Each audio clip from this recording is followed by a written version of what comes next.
What is up, guys? It's your boy AJM here, back with the Keep It 100 YouTube channel. I got my boy Johnny here. Yo, what's up? We're going to talk some basketball, talk about some NBA.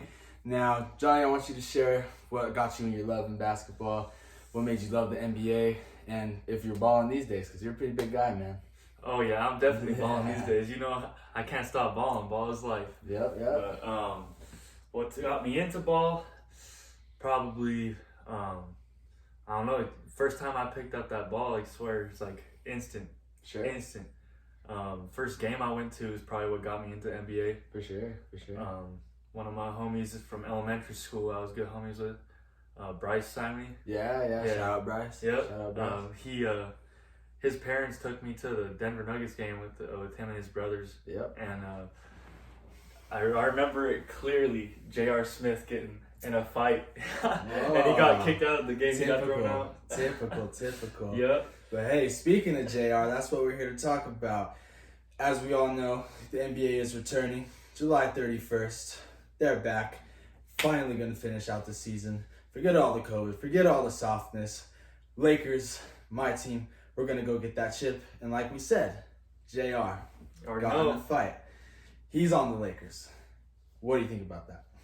Honestly, I think it's like, I'm not a Lakers fan, so I think it's scary because I see the potential. I know, like, JR has been one of my favorite players since I was in elementary school. Sure. Like I said, like the first game I went to, I saw his heart. Like him get into the fight, sure, it was reckless. It's funny because he would get into those fights, and yet like whenever there's fights now, he like don't want to be in them. Oh yeah, well I mean, hey, when you're younger, you can like you can mess around, but now that he's older, he knows he has to play smart. Oh yeah, and he's got the IQ, so he's not gonna waste it. Well, I know some people don't think he's got a high IQ, but I think he's got a good IQ. That's debatable. Let's not forget Game 1, 2018 NBA Finals, Cavs Warriors. Cavs had the Warriors on the ropes. Could have went 1-0 on them. Up 1-0. I remember when that happened, JR, of course, got the rebound, dribbled out the clock. I was rolling on the floor, man. That was sad. Rolling on the floor. That made me sad because I'm a big JR fan. So I took that like all the hate he was getting. I feel like I was like, oh damn, that's coming to me too because that's who I got his back. Yeah. I mean, I do too. Like especially when he's playing with Braun and the Cavs. You know, I got all their backs as well. But when that happened, I was just like, oh yeah. I mean, there's a lot of different things, but that was just plain dumb. It's playing dumb, but let's not forget George Hill missed that free throw. Yeah, he would have made it, and they had timeouts left too. If he would have made it, or if somebody would have called timeout, we probably wouldn't be having this conversation. Yeah, right true. Now. We probably wouldn't. But at the end of the day, I think the Lakers' chances improved greatly because, for one, LeBron and JR have good chemistry. You know what I mean? They played 4 hard years with the Cavs. JR went over in a trade from the Knicks. Went from the Nuggets to the Knicks to the Cavs. They won a championship together against one of the greatest teams to ever play. Facts. 73-9 Warriors. I think that could just put them over the top, especially in times like this when, you know, the Bucks closed down their facility. They don't got, or the Lakers don't got Lance anymore either. Lakers don't got Lance. No, they don't have him. But that's okay because JR is a sniper. JR is a sniper, and he's arguably a better player than Lance Stevenson. I love Lance Stevenson, and I was hyped when Lance went to the Lakers. It was fun while it lasted. It was fun, and then when they got rid of him, I was like, damn, man. What happened? But then they got JR, so they got JR. I'm glad they kept Rondo because true. Rondo and LeBron, they have some really good chemistry. And you need those vets. Like LeBron plays better with vets. Yeah. It's just facts. And they're the second oldest team in the league. The first is the Houston Rockets. Their average age is 29 years of age, which I did not know that. Nuggets youngest team. Man. This guy's a Nuggets fan, ladies and gentlemen. You already know. We can just end the show right here. Hey, Denver Skyline always. Respect. Now, back to the Lakers. And we'll talk about your Nuggets for a minute. Back to the Lakers. Another thing is, like, LeBron does good with shooters. And me and my dad kept saying, yo, Klay Thompson needs to go to the Lakers. Because back when he was a free agent, he needs to go. Because that's driving kick to Klay all day. But I think, because Danny Green in this season, he hasn't had that big of a season, I feel. Yeah, he hasn't had his best season, that's for sure. Yeah, so I think if you add him and JR together, you're going to get that shooting that you need to beat teams like Denver, for instance, the Clippers, not only with the loss of Avery Bradley, but that just shows like their diversity when you have Danny Green who could shoot lights out at any time. You saw that game in the first game of the season against the Clippers. No, yeah, he can hit. That's no question. And JR can hit. And now they got it's just I like the addition of JR for the same reasons you were mentioning. Yep. One, because him and LeBron have that chemistry. They're good friends, and that helps. Yep. And also, I think JR just fits perfectly in LA. And as a Laker, I was like, man, this just makes sense. Honestly, it just makes sense. You're right. I mean, yeah, he's glitz, glamour, Hollywood. And I think if COVID wasn't around and people were allowed to go to games, a lot of the box office would be for LeBron and JR. Oh, he brings the hype. Oh yeah. And it's his type of crowd. Like yes. LA is his crowd. And that's gonna be, I think, the biggest interesting point throughout these whole playoffs is no one has home court advantage. Nobody. That's weird. It's gonna be weird, but it's gonna be very interesting to see how the teams play. Yeah, especially with no fans and like, man, whoever's bench is the loudest. Honestly, bench is the loudest. In a way, that's your home court. In a way, your bench is your advantage. You're right. Well, as you see, I got my Lakers gear on, but we live in the great state of Colorado. We're 2 hours south of Denver. Tell me, man, how do you think your Nuggets are gonna do? They're number 3 in the West, or are they number 2? Well, honestly, I thought the Nuggets had a very good chance this season. Mm-hmm. We were looking great. Especially to start the season, mid-season, before All-Star break. Yeah. Then of course, there was a few inconsistencies with the injuries. Yeah, we were testing out different Jamal rosters. The big thing that we took a hit from was the trade with the Timberwolves with Malik Beasley. He was big for them. That was huge. And honestly, what's underrated, Juancho Hernangomez, even though he didn't get big minutes with us, he was our heart on the bench. Like every time like any play would happen, he'd be the one getting everyone hyped. Definitely. And you need that energy.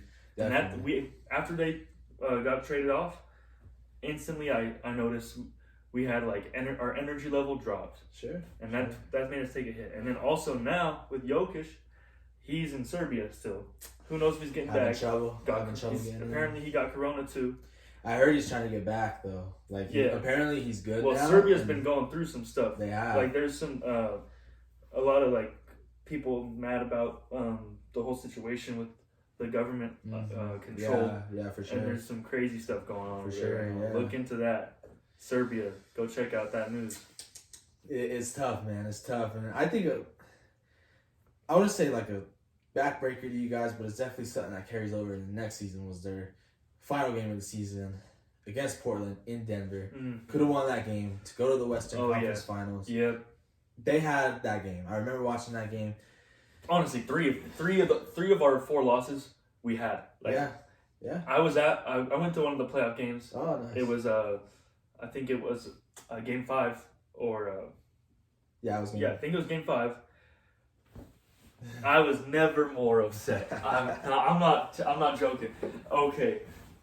We had it in the bag. We were playing good, and then everything started falling apart. Our energy dropped. Yeah. It's like the team lost our morale for no reason. We're clearly okay. This is the thing. It's always the Currys. It's always the Curry. Like no matter. Okay, I let's make one thing clear. Nuggets have Steph Curry's number. I don't think they have Seth Curry's number. That's what I'm saying. Seth Curry destroyed us. Yeah. And what's his name? Rodney Hood. Ooh. Rodney Hood ate us alive for no reason. Especially in that for no reason. In that, what was it, 4 or 5 overtimes? He was the only one with fresh legs out there. For no reason. He should not have been tearing us apart. He, for some reason, I don't know why, but his confidence against the Nuggets in the playoffs. And then they went on to play the Warriors after that. Yeah. And he was nothing. He was gone. He was nothing. His mind Damian Lillard was nothing. Not only was it Rodney Hood, but Damian Lillard, there's a something about him I'm not sold on. Well, I have a feeling he's a little overrated. I don't know. He was at that game winner against OKC, of course, the one against Houston 2014.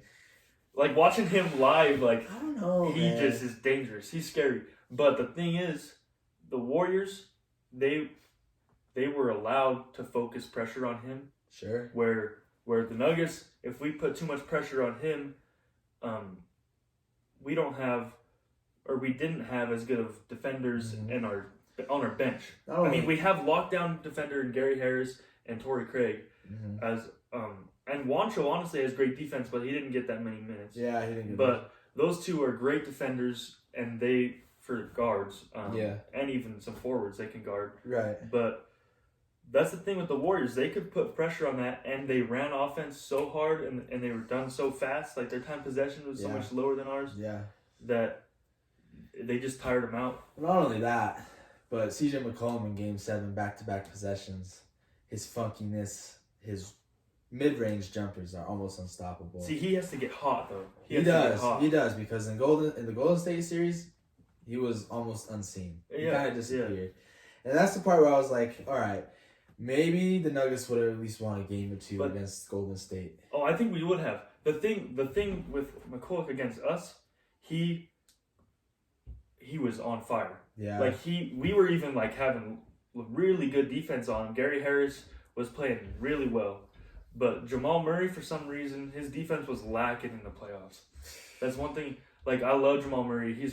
I think like he's gonna be gonna be something to talk about. I think he's the Nuggets' second best player behind Jokic. Right now, yeah, definitely. He definitely became that. But in the playoffs, he had some great times. Like against the Spurs, like he honestly carried a couple games. Yeah. That was another series that went down to the wire too. That was fun. We went to 2. That's the thing. We were more tired when we were going into face Portland. Sure. We already went into Game 7. Because Portland won in 5. And then if we had to go to the Warriors, we would have been so tired, and they would have had so much time to wait, because we would have had 14 playoff games. Like, honestly, the Nuggets last season played more playoff games than some teams have played in like 10 years. Very true. And they didn't even make it to the semifinals. That's about 14 straight games within a 4-week span. Just think about it. They play like that Friday, then they play that Sunday, then that Tuesday, then that Thursday, then that Saturday. You know you're dead. Like, we know from playing basketball. Yeah. Like, you just have, like, let's say tournaments, you have 3 days of balling. You play 3 times a day, maybe. You're gassed. Maybe 3 times a day. Depends on how lucky you are. Uh-huh. It's going to be interesting, though. Who knows? We might get a Lakers-Nuggets Western Conference Finals. Sorry. Oh, I hope so. If COVID wasn't around, we'd be there. We'd be there. But we have to be here at home, staying safe, staying quarantined. You guys wear a mask. Ladies and gentlemen, the one and only Johnny Lynch. Yo. It's fun talking to you, brother. Always. Guys, don't forget, start of the season, July 31st. Go check it out. It's on all NBA platforms. It's your boy, Keep It 100. Don't forget. Blue and gold. Don't listen to that. Don't forget, Keep It 100. Like, subscribe, comment on who do you think will win the NBA Finals this year, on what do you think of JR's decision of going to Lakers, how you think the Nuggets will do. Just do not forget, press that subscribe button, press that comment button. Give the man a like. Give the man a follow. Give me some likes, give me some follows.